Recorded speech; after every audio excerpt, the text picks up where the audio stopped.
Assalamualaikum warahmatullahi wabarakatuh. Perkenalkan, nama saya Fionita Gayo Pratiwi dengan NIM 07020624016 dari kelas F1 Prodi Tasawuf dan Psikoterapi semester 3. Di sini saya akan menjelaskan materi tentang psikologi Islam, yaitu pengertian, ruang lingkup, urgensi psikologi Islam, dan sumber psikologi Islam. Psikologi Islam, materi pembahasannya seputar pengertian, ruang lingkup, urgensi psikologi Islam, dan sumber psikologi Islam. Rumusan masalah yang akan kita bahas pada video ini yaitu yang pertama, apa yang dimaksud dengan psikologi Islam? Kedua, bagaimana ruang lingkup psikologi Islam? Ketiga, apa urgensi atau pentingnya psikologi Islam dalam kehidupan manusia, khususnya dalam konteks keilmuan dan praktik keseharian? Kemudian yang keempat, apa saja sumber-sumber yang menjadi landasan dalam psikologi Islam?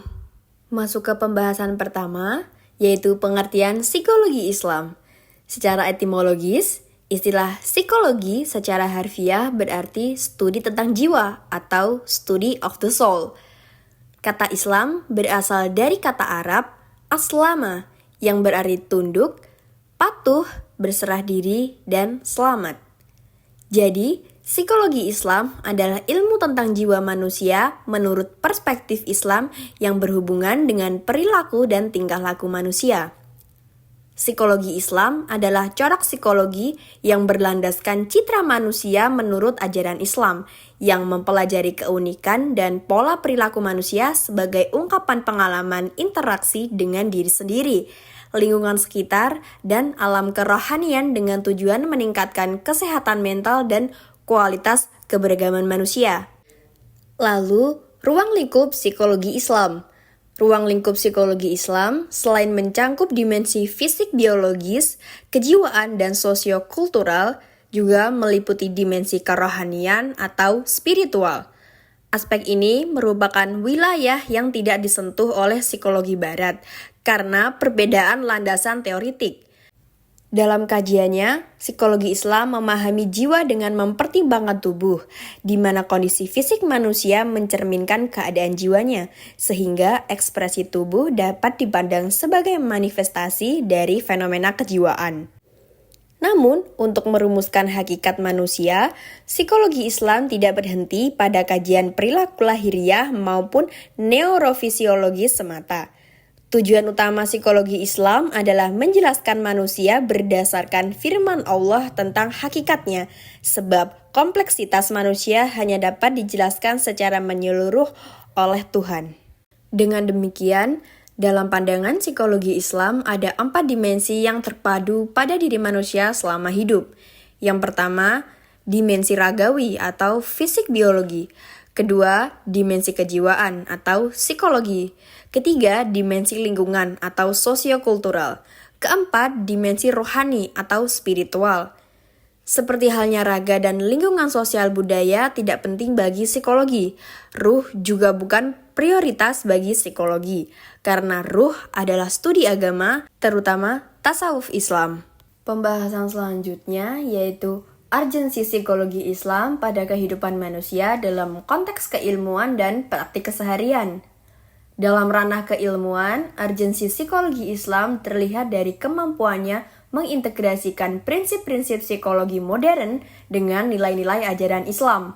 Hal ini memberikan kerangka konseptual yang kuat dalam mengembangkan teori dan praktik psikologi yang sesuai dengan worldview Islam.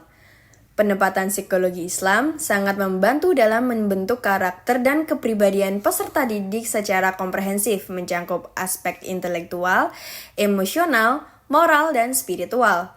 Dengan kata lain, psikologi Islam mampu menjadi pondasi dalam pengembangan pendidikan yang tidak hanya berorientasi pada kecerdasan akademik, tetapi juga pada pembentukan insan kamil yang berakhlak mulia.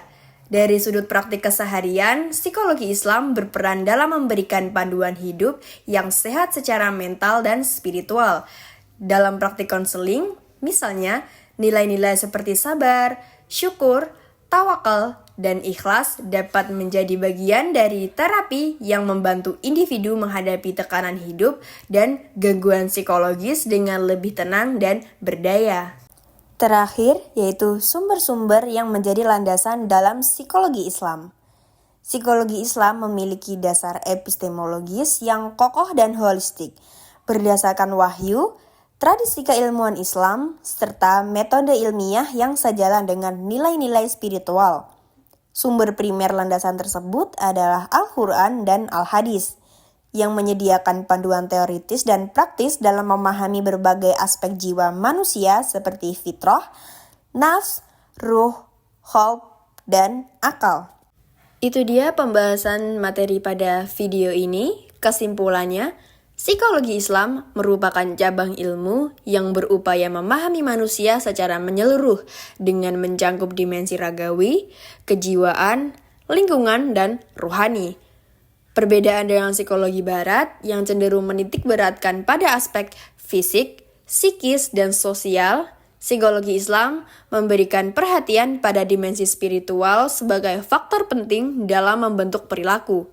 Landasannya adalah wahyu Allah berupa Al-Quran dan Hadis, serta pemikiran para ulama yang menjadikannya disiplin ilmu khas dengan tujuan tidak hanya memahami perilaku manusia, tetapi juga mengarahkan pada tazkiyatun nafs atau penyucian jiwa demi tercapainya kebahagiaan dunia dan akhirat. Sekian penjelasan yang bisa saya berikan, atas kekurangannya mohon maaf.